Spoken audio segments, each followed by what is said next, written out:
the Israel firsters are still guns a-blazing for Joe Kent. They are peak psycho right now. I do want to show you, actually, and I'm going to skip the Trump clip, guys, because I just don't even care about Trump right now. He's so disgusting. Him trying to mock and be funny about Joe Kent's wife, who sacrificed her life for this country. He was a man that I met at Dover. He came and his wife was killed. He remarried fairly quickly. His wife was killed. Being snotty, I guess, by saying, oh, he married pretty quickly. He married 5 years later. He remarried 5 years later. He had 2 young children. Anyway, but Blake Neff is trying to make hate happen toward Joe Kent. He wants to make that fetch towards Joe Kent because they're angry that we are crushing them with the truth. And how he's going to try to do this, in this clip that I'm going to show you from today, is with the worst acting ever. I am talking, the Academy Award does not go to Blake Neff. Okay? Background, Joe Kent was interviewed by Michael Schellenberger. Is that the right person? I hope I got that right. And basically, the interviewer asks him, like, hey, you're making statements that they did not thoroughly investigate this. There were leads that you wanted to pursue. And he asks him, do you recognize if by making those statements that could potentially result in you being called to testify by, Tyler Robinson's defense team? They might call you and prod the narrative because they would say they didn't even investigate and pursue other leads. And of course, Joe Kent says, that wasn't my goal. My goal was just to tell the truth. But the truth holds everywhere. Yeah, I understand that could happen. He is saying the feds did not thoroughly investigate other leads because it's abundantly obvious and it's true.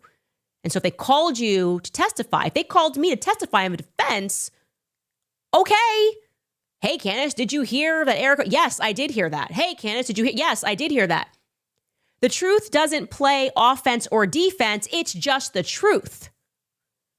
So Blake Neff and Andrew Colvett, worst actors ever, are about to try to sell to you with their absolute best emotion that, no, oh my God, if you were called to testify and tell the truth for the defense, you would betray Charlie. The truth would betray Charlie. Let's see if you can be convinced by their raw emotion in this clip. Blake is just unleashed. He lets his hair, he doesn't have a lot of hair, down in this clip. Take a listen. Let's refresh people. There is a murder weapon that was found near the site of the shooting. It was owned by Tyler Robinson's family. Given to him by his grandpa. Of the caliber used to shoot Charlie. It has his DNA all over it. All over the casings. They release a photo of the shooter. They are not able to find him otherwise. Tyler Robinson's parents see that photo and think, that looks like Tyler. They begin asking him things like, where is I believe it was his grandfather's gun. Mm-hmm.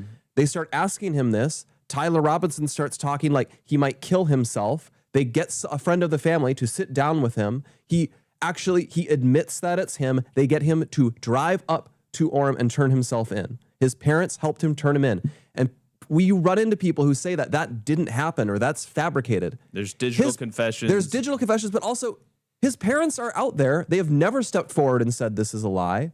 They could easily do that. It would be trivial to do that if it was the case. They have not done that. Mm-hmm. His parents turned him in. That is the most obvious piece of evidence in the world that nothing can argue around. And some people are so obsessed with these same conspiracies that they concoct for every other thing that ever happens. And so they have to shove it into this one too, because they care more about their conspiracy theories than about the person who murdered my friend facing justice. I am fed up with it. Here's why it's so frustrating is because there is going to be even more evidence that is presented to the public in May at the evidentiary hearing, okay? And it's a mountain of evidence, some of which has been made public, some of which has not been made public yet. And the prosecution is going to lay out its case against Tyler Robinson. And I'm told it's a whopper. I'm told they've got this guy dead to rights. And meanwhile, you have government officials that are now saying on the record to journalists they are willing to testify on behalf of the defense to get Tyler Robinson off the hook for something that he did. And so the level of betrayal that I currently feel is dramatic. Oh.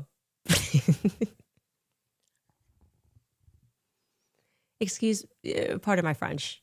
They're just so full of shit, right? They're just like, it's like, they're not even good. They're not even good. It's overwhelming. The evidence is so overwhelming that if Joe Kent tells the truth, it would be an act of betrayal. The whole case would fall apart. If he told the truth, if the defense called him and said, hey, did you feel it was thoroughly vetted? No, actually, I made recommendations and I was blocked. It would all fall apart. It would be an act of betrayal. It's so overwhelming. He hasn't even been arraigned yet. He hasn't even pled guilty. They keep telling us he confessed, but they lost the tape of when he turned himself in. Don't forget that. They're talking about that gun. The gun has his prints on it. The part they're not telling you is that they cannot prove that weapon was fired. They can't prove it was fired. The bomb dogs could not find the weapon. Okay, the bomb dogs knows themselves. They are a weapon, okay? They can't explain the magical bullet, what happened here. Can you connect the weapon to the non-existent bullet? But it has his print on it. He touched this gun that the feds then pointed to where the bomb dogs failed and put some rookie cops and said, look over there. We didn't just drop that there. Oh, and sure, Tyler Robinson obviously must be he's clearly confessed to everything. That's why he's currently fighting and trying to get some of the prosecutors. He failed, but tried to get one of the prosecutors dropped. He has confessed his guilt. This brilliant guy then wrote the novel. He hasn't even been arraigned, and they're saying he's guilty. So they're saying there shouldn't even be a trial. He's so guilty. And the idea that anybody would tell the truth on the defense side,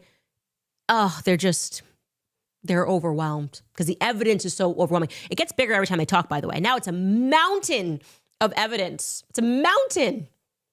So undeniable that if Joe Kent simply told the truth and said, yeah, I would have liked to investigate some other leads and I was blocked from doing that, it would all fall apart, as mountains do. You know me. If you just go stand up next to a mountain and tell the truth, the whole thing will crumble in front of you. It'll be like Building 7. Just emotionally just collapse and probably have Israel behind it. Truly. That's what I would say.